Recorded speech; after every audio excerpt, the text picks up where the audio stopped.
When I discovered my wife's affair with my brother, I thought nothing could hurt me more. But then, my entire family turned against me for my money.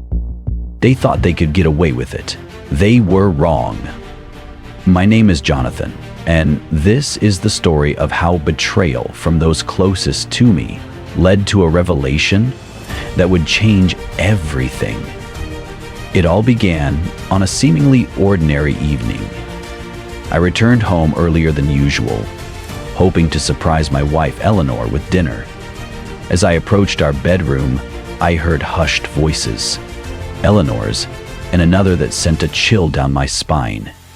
Peering through the slightly ajar door, I saw her with my younger brother Michael, in an embrace that shattered my world. The room spun as I tried to process the scene before me.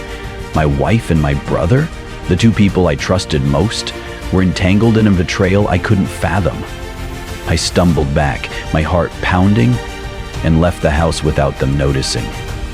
In the days that followed, I confronted Eleanor. She confessed, tears streaming down her face, pleading for forgiveness. Michael, too, admitted to the affair, expressing remorse. But the damage was done. I filed for divorce and distanced myself from both of them, seeking solace in my work and the company of friends. However, the betrayal didn't end there. As the divorce proceedings began, I noticed unusual activity in my financial accounts.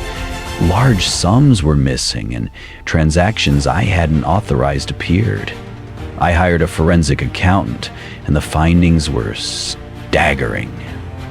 Eleanor, with the help of Michael, had been siphoning money from our joint accounts for months, but what shocked me more was the involvement of my parents. They had conspired with Eleanor and Michael, planning to take over my business and assets, leaving me with nothing. Feeling the weight of betrayal from my entire family, I knew I had to act. I gathered all the evidence and confronted them. Their faces, once familiar and loving, now seemed foreign and deceitful. They tried to justify their actions, claiming they deserved a share of my success.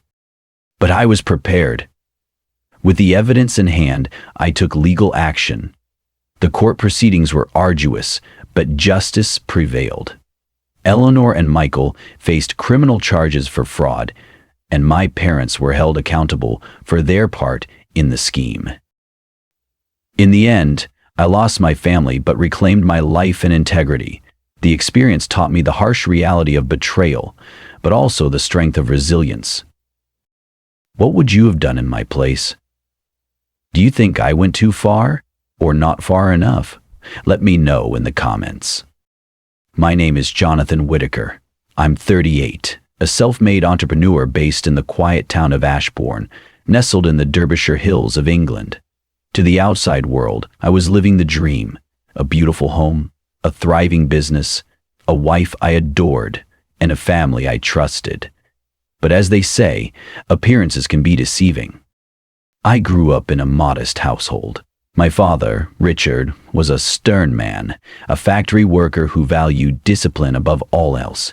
My mother, Margaret, was the glue that held us together, a kind-hearted woman who sacrificed everything for her family. My younger brother, Michael, was the golden boy, charming, quick-witted, and effortlessly likable. He was the one everyone adored. Me? I was the workhorse. While Michael floated through life, relying on his charm, I poured my sweat into everything I did. After university, I built my company, Whitaker Solutions, from scratch. Late nights, endless sacrifices. Every bit of success I earned came from sheer determination.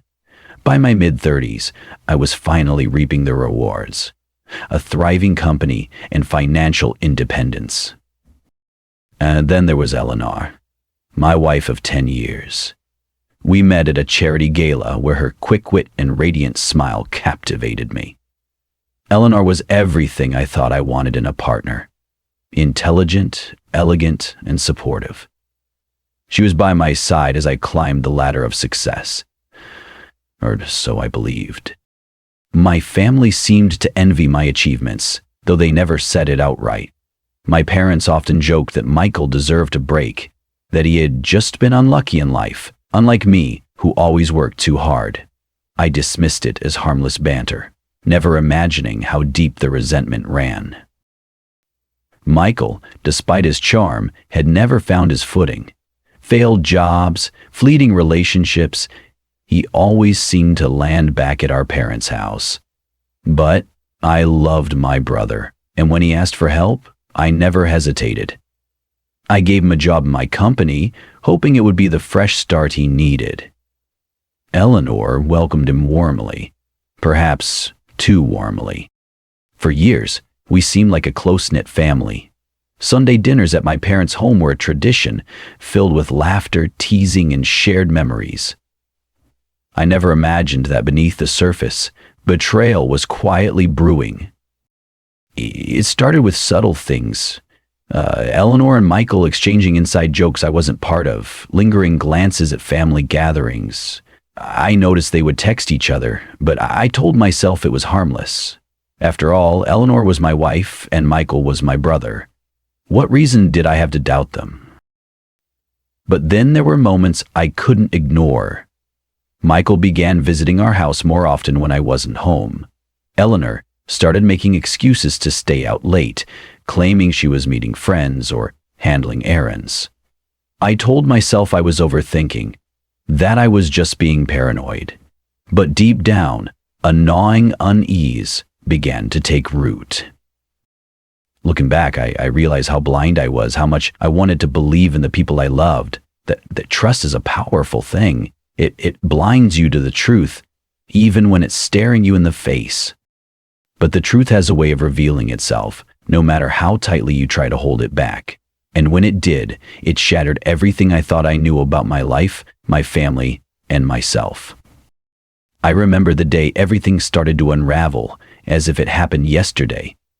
It was a Tuesday evening, cold and quiet. Work had wrapped up early, and I thought I'd surprise Eleanor with her favorite dinner. I stopped by the bakery, picked up a bottle of wine, and hurried home, eager to share a rare, relaxed evening together. But as I stepped through the front door, something felt off. The house was too quiet.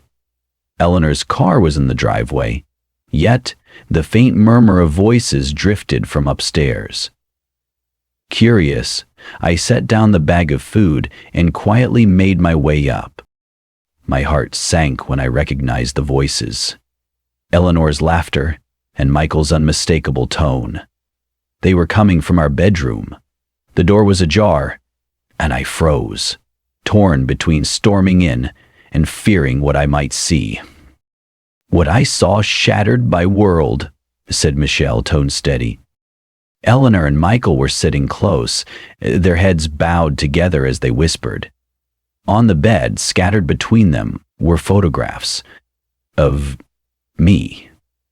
They didn't notice me at first, too engrossed in whatever private joke they were sharing. But then Eleanor looked up, and her expression told me everything. His smile disappeared in an instant. Michael turned, his face going pale. "John, Eleanor," Eleanor stammered, scrambling to her feet. But I didn't need an explanation. The intimacy in that room, the way they looked at each other, was all the proof I needed. I couldn't believe it. The woman I had built my life with, and my brother. My own flesh and blood. The two people I trusted the most, had betrayed me in the worst way possible. My body trembled with rage, but I didn't yell. I didn't lash out. I just turned and left. As I drove aimlessly through the night, my mind raced. How long had this been going on? How could I have been so blind? And worst of all, why? What had I done to deserve this? The pain was suffocating, but little did I know, the betrayal ran far deeper than an affair. I thought the worst was over when I confronted Eleanor and Michael the next day. Eleanor sobbed, swearing it was a mistake, while Michael had the audacity to say it wasn't serious, that it just happened. I cut ties with both of them and filed for divorce, thinking my family would stand by me. But I was wrong. At first, my parents seemed supportive. My mother called often, checking in on me, and my father offered vague reassurances that things would work out. But their tone shifted as the divorce proceedings began. It started with subtle comments. "Eleanor was good for you, John. Michael just needs guidance." Then they became more direct. "Do you really need all that money? You could help your brother get back on his feet." I dismissed it as misplaced loyalty to Michael, but things escalated when I noticed discrepancies in my accounts. Large sums of money were missing. Confused, I hired a forensic accountant to review the books. What I discovered left me reeling. Eleanor and Michael hadn't acted alone. Over the past year, my parents had been orchestrating a plan to siphon money from my business. They had convinced Eleanor to transfer funds from our joint accounts and enlisted Michael to cover their tracks. Their goal? To take control of Whitaker's Solutions and claim a share of what they believed they were entitled to. When I confronted them, their justifications were almost as painful as the betrayal itself. My father shrugged it off, saying, "We're family, John. You wouldn't have achieved this without us." My mother pleaded, "You've done so well for yourself, but Michael needs help. Can't you see that?" They didn't apologize. Instead, they blamed me for being too successful, for not sharing more, for prioritizing my work over the family. It was as if my achievements had made me the villain. I knew I beat Tumultuary by 4 years, but I guess I couldn't have done otherwise to keep my scholarship. The final straw came when my parents openly demanded a share of my company. They claimed it was their right as my family, that they had sacrificed so much to support me. It was absurd. The very people who should have celebrated my success were scheming to tear it all away. Transition to the revenge plan. I was devastated, but I wasn't about to let them win. If they wanted to destroy everything I'd built, they'd have to fight me for it. And little did they know, I wasn't going down without a fight. I knew I had to protect myself. The betrayal had already cost me emotionally. I wasn't about to let it destroy me financially. My first step was to secure my accounts and move my assets into safe hands. I called my banker early the next morning and froze all joint accounts Eleanor and I shared. Every investment, every fund, every penny I had saved was untangled from her reach. I transferred my personal accounts into a trust. One she and Michael would never be able to touch. I also brought in a cybersecurity expert to secure my business finances. I couldn't take any chances. Every loophole they might have exploited was closed. I was fortifying my fortress while they were still celebrating their supposed victory. Protecting myself was just the beginning. The more I thought about it, the more questions gnawed at me. How long had they been planning this? How deeply were my parents involved? I needed answers. My first lead came from an unlikely source, Michael's carelessness. One night, I drove to my parents' house. It was late, and I knew Michael wouldn't expect me. I found him asleep in his old room, his laptop still open. I knew it was risky, but I had nothing left to lose. I searched through his emails, messages, and documents. At first, it was just mundane things. But then I found a folder titled Plan B. What I uncovered inside that folder sent a shiver down my spine. It wasn't just notes about siphoning money. It was a blueprint for dismantling my company. Conversations between Eleanor and Michael laid out their steps, securing loans in my name, transferring funds to shell accounts, and even falsifying documents to implicate me in financial fraud. I took photos of everything, every email, every document. I knew these would be the nails in their coffin. But there was more. I needed to understand my parents' role in all of this. And for that, I'd need to confront them directly. With evidence in hand, I contacted my lawyer. We built a case against Eleanor, Michael, and even my parents. Fraud, embezzlement, conspiracy. Every charge we could bring was meticulously documented. But I wasn't just after justice. I wanted them to feel the weight of what they'd done, to understand they couldn't manipulate me anymore. My first move was to freeze every financial pipeline they'd set up. Michael and Eleanor suddenly found their shell accounts empty. Loan approvals they thought were secured vanished overnight. My parents' attempts to access my company accounts were blocked. At first, they were confused. Then came the panic. And that's when I made my second move, confronting them. I invited everyone to my house. Eleanor, Michael, my parents. They didn't know I had already filed legal proceedings. I wanted to see their faces when I revealed the truth. I started with Eleanor. "Did you think I wouldn't find out?" I asked, tossing the printed emails and photos on the table. She paled as she scanned the documents. "John, it's not what it looks like," she stammered. But her excuses sounded hollow in the face of undeniable evidence. Michael tried to step in, his usual arrogance on full display. "You're overreacting, mate. This is just business." Business? That's what he called stealing from his own brother? I didn't let him finish. I pulled out the photographs of his emails with Eleanor, detailing their plans to leave me bankrupt. And I turned to my parents. My mother tried to play the peacemaker, but I wasn't having it. "You knew," I said, my voice shaking. "You knew they were doing this, and you helped them." My father didn't deny it. Instead, he tried to justify their actions. "We're a family, John. Family helps each other. You didn't need all that money." That's when I knew. This wasn't just about greed. It was about entitlement. They believed they had a right to my success, even if it meant betraying me to get it. I let them believe they could talk their way out of it, that I might forgive them, all while the wheels of justice were already in motion. The lawsuits were filed. The evidence was irrefutable. Eleanor and Michael were hit with charges of fraud and embezzlement. My parents faced civil suits for their role in the conspiracy. In the end, I watched as their carefully constructed lies crumbled. My parents lost their home to cover the legal costs. Michael and Eleanor's reputations were ruined. They had gambled everything on the assumption I wouldn't fight back, and they lost. I didn't just take back what was mine. I made sure they could never hurt me again.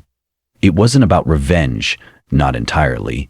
It was about justice, about proving to myself that I wasn't as weak as they thought I was. But just when I thought it was over, another secret came to light, one that would turn everything I thought I knew on its head. I thought I had seen it all, the lies, the betrayal, the greed. It felt like every card had been played. Eleanor, Michael, and my parents were backed into a corner, exposed and defeated. Or so I thought. But betrayal, as I've learned, is like a weed. You think you've pulled it out by the roots, but it always finds a way to grow back, unless you destroy it completely. The last confrontation took place at the courthouse. Eleanor and Michael had finally shown their true colors in public. The hearings had laid bare every sordid detail of their scheme. They sat at the defendant's table, pale and defeated, while the judge listed the charges against them. My parents were there too, looking equally humiliated. They hadn't been criminally charged, but the civil case had already taken its toll. Their once pristine reputation in Ashbourne was in shambles. The whispers at church, the stares at the market, everything they had worked to build was crumbling around them. Part of me felt vindicated. They had underestimated me, and now they were paying the price. But as I sat there, listening to the judge's verdict, something didn't sit right. There was a nagging feeling, a sense that the game wasn't over yet. My instincts were right. A week after the court's ruling, I received an anonymous email. The subject line read, "You're not done yet." Attached was a file, a detailed record of financial transfers, hidden accounts, and property deeds. It was another layer to their betrayal, one I hadn't uncovered during the investigation.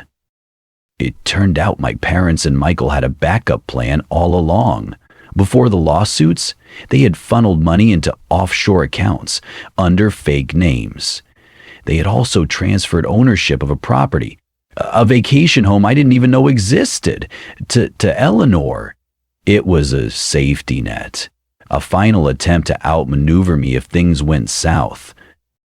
They must have thought they were so clever, hiding their tracks. But what they didn't know was that I had anticipated something like this. And I was ready. Months before the court case began, I had hired a second investigator, a specialist in uncovering offshore accounts and hidden assets. They had quietly been tracing every financial move my family made.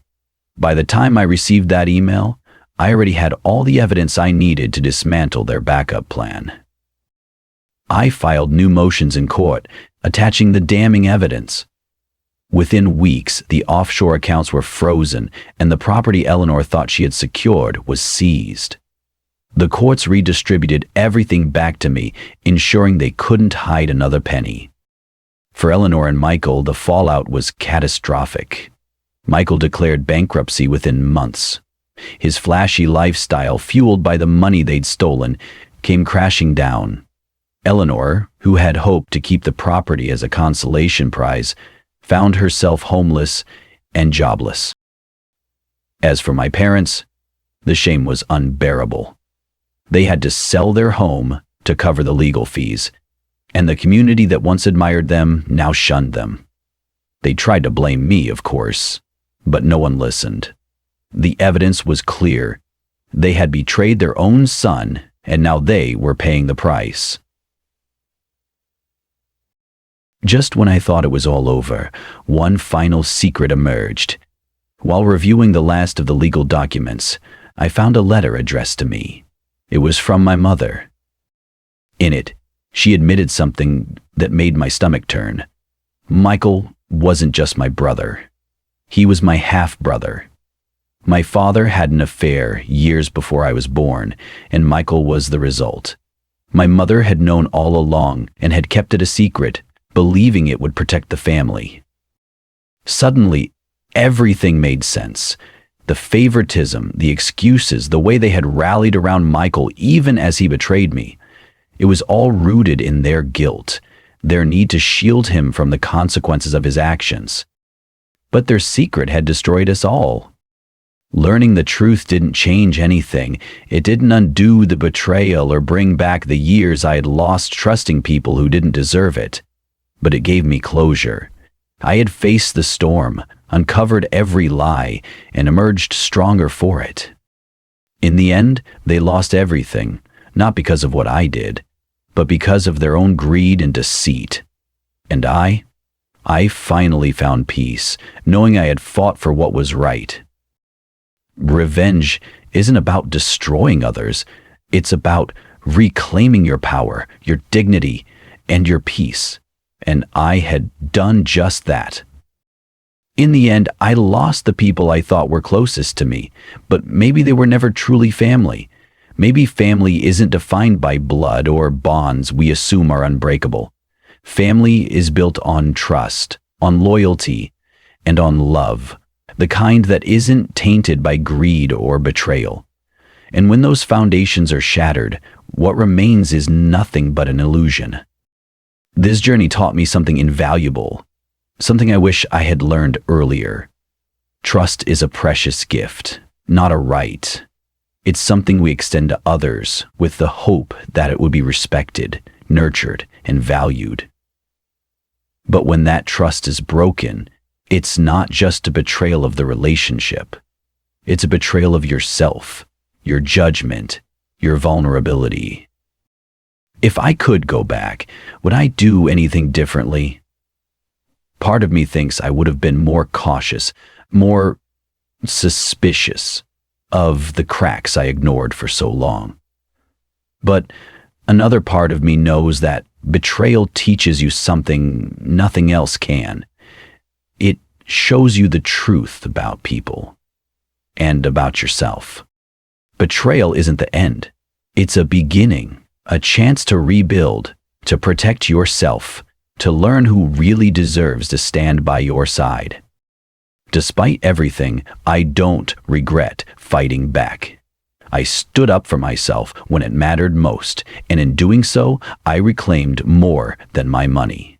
I reclaimed my dignity, my strength, and my peace. But I wonder, what would you have done in my place? If the people you loved and trusted turned against you, would you fight back?